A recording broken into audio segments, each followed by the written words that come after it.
Hello, Mystic Travelers, and welcome to Tea and Spirits. Today we're going to be getting a message from the tea leaves, and our inspiration today is the goddess Artemis. So let's see what kind of messages we get from her and from the tea leaves today. So Artemis is the Greek goddess of the hunt, the moon, protector of girls and women, divine feminine energy. If I remember correctly, she's the twin of Apollo, and she was born first and then helped Apollo be born, her twin be born. And so therefore she, became the goddess of, supporting women and children and things like that.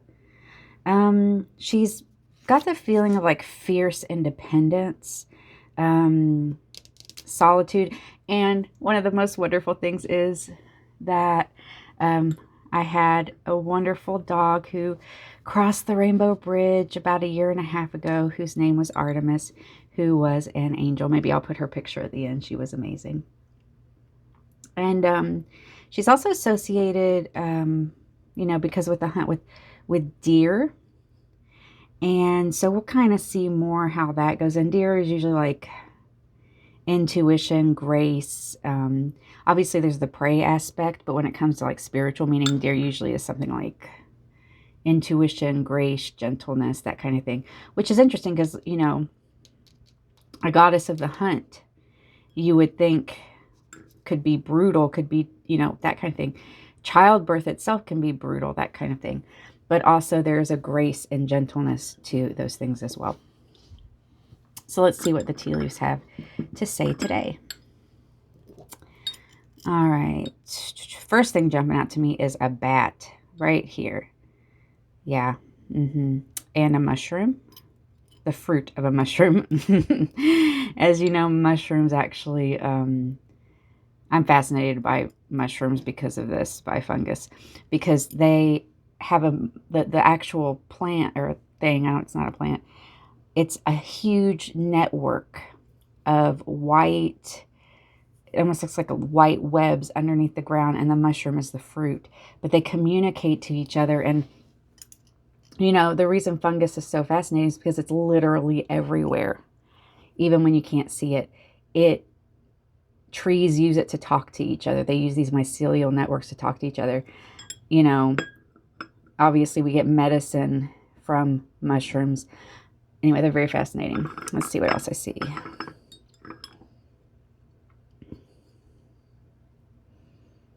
Oh, right here. See the sickle? This is the Grim Reaper. Okay, don't get freaked out over that.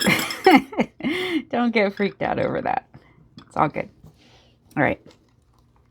So far we've got this energy message. So, bats have echolocation. It's a transformation. Another one of those transformation. The Grim Reaper is a transformation image. Mushrooms are a transformation image because mushrooms rise from decay, right? And, Artemis here has that wilderness, hunting, fierce independence, moon, protector energy. So I'm getting the feeling, obviously, that there's a big transformation coming up in your life. With that Grim Reaper image, we're thinking the Death card in tarot. And the Death card obviously sounds scary, but it just means that, the out with the old, in with the new. And actually it's kind of cool. I picked these. These are mythology tarot cards. I can't remember what they're called, but they have that beautiful silver. And silver is the moon, is Artemis. So lovely. Okay. So we have this transformation energy, this intuition energy coming up over and over again in every symbol that we've had. So let's check out your tarot cards and really flesh out the message. We start with King of Swords, Ace of Pentacles, Six of Pentacles, and Knight of Wands. Okay. So first off, what I'm getting here is a message that you need to get a sounding board. Okay. If there's a certain situation in your life and you're not sure about it, or you feel confused about it, with that bat and with the hunt, I'm getting the idea that like you need to hunt down the answers. And I got that because the King of Swords is also say cutting through, using your mind to cut through delusion or illusion. And with this Ace of Pentacles, the rising of the specific one, the rising of the truth into some kind of bright light that you can see more clearly, bringing you to more abundance. And with this Knight of Wands, this could be you need clarity around a romantic situation, something that kind of swept you off your feet or made you feel really special or important, but also left you confused. But it doesn't have to do with that. It can also easily be, anything else.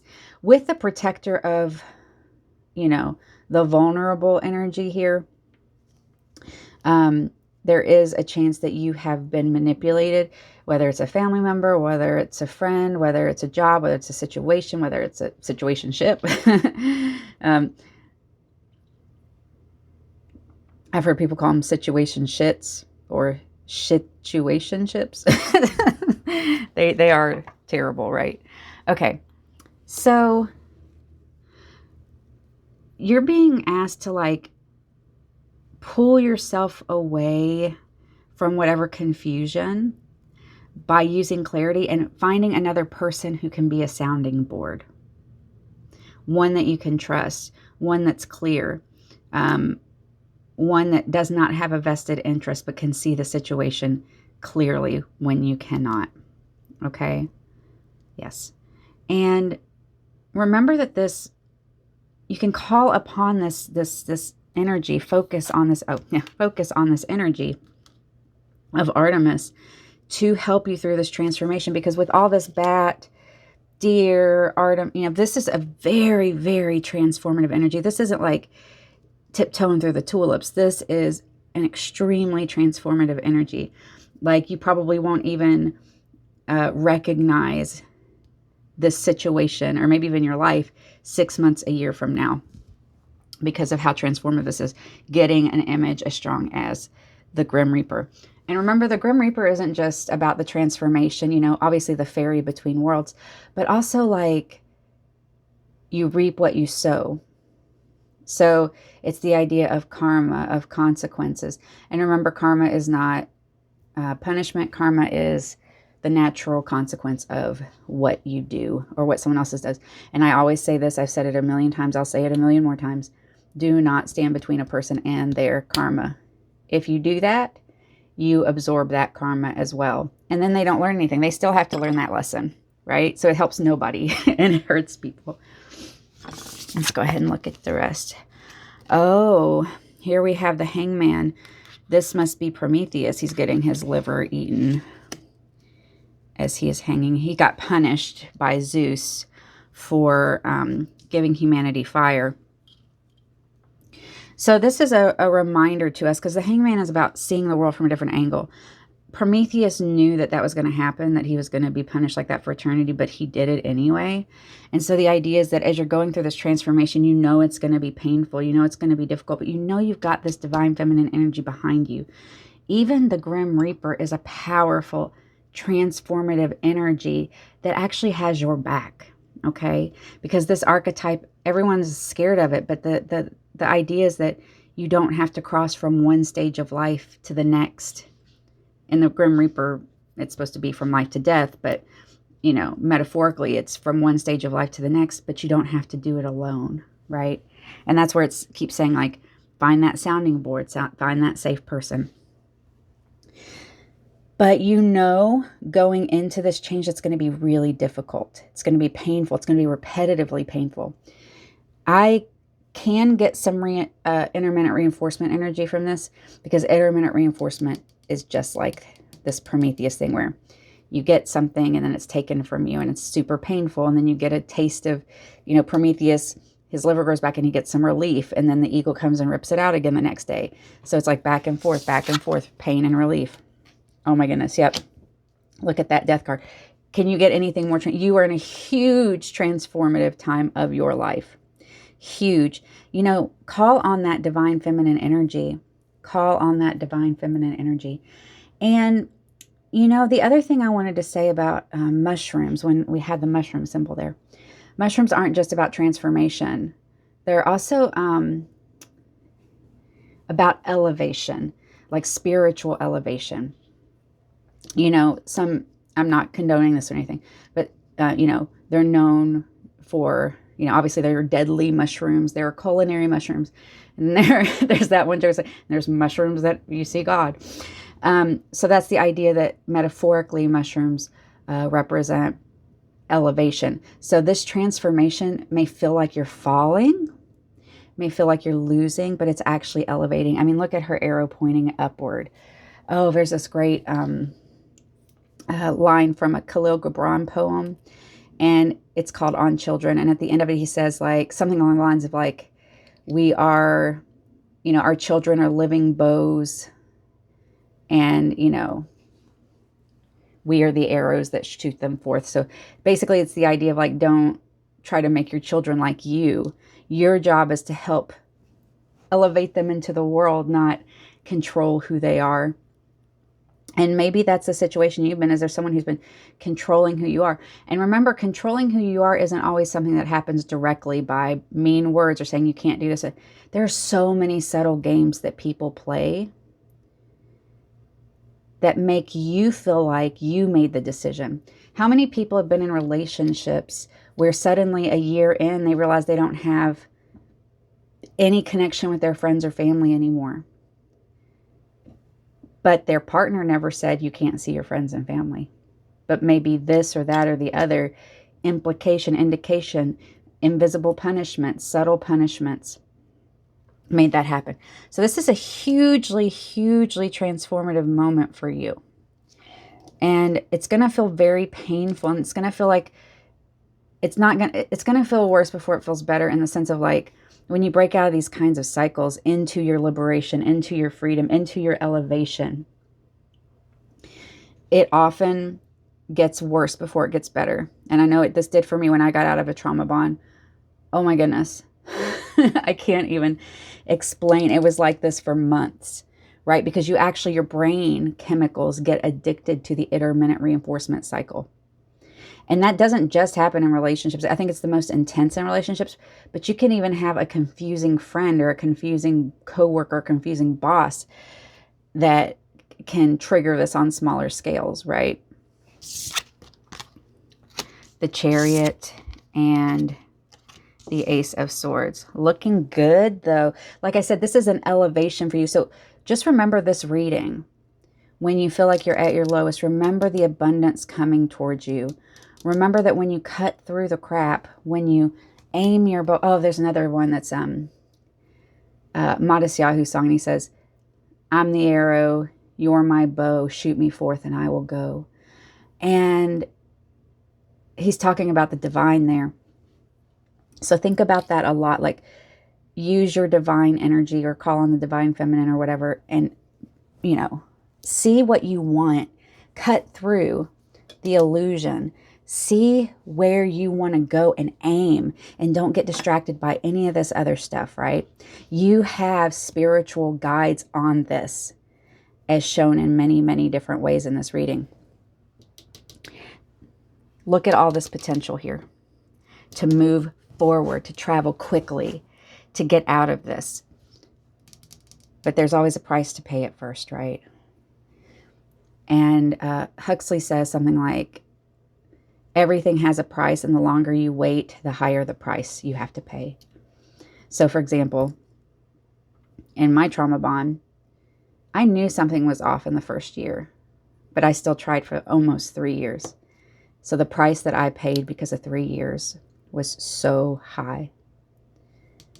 If you're early on in some situation like that, you're going to do what you're going to do because, you know, that's an addiction and it's really difficult. But if you can get out early so that the price is smaller, right? You have this divine energy on your side. And because we're talking about Artemis, and because I had the feeling about that On Children poem by Gibran, you know, there might be a child involved in this situation, and that always makes things more complicated. And, you know, you are the protector. You are trying to protect the child. But this transformation is going to, look at that. Look what popped out, jumped out. Rebirth and renewal. I think the message is loud and clear. You are ready. If you have been doubting, if you have been worried, if you were not sure, this is such a big sign, right? Because literally every symbol, every card is just telling you the same thing. There is a huge change coming for you. And on the other side, it's going to be very difficult, but on the other side is the life that you are meant to lead. You had to go through the cycle of healing, because remember, I always say we rise to the level of our wounds. And rising to the level of your wound means that it's inevitable you're going to end up with someone who matches your wound until you heal the wound, because that's going to seem normal. That's going to seem like home. That's going to seem right, because that's the pattern you're used to. So you need to question those patterns and get out of the situations. Look at that butterfly. That's you too. So bright, so shining. I feel the heaviness in you. But, you know, Artemis was sent to us today, because I just draw a random goddess card. Artemis was sent to us today to remind us that you are filled with divine energy, and that you are filled with divine feminine protection. You and any vulnerable people around you. And that this transformation is going to be difficult, but you're not going to just get through it. You're going to get through it, through the pain, and you're going to grow and thrive from it. So I'm really looking forward to this for you, to get through this difficult part. But you got this. You've got this. I will see you next time. Tell me below how this has been transforming in your life and where you are in this phase.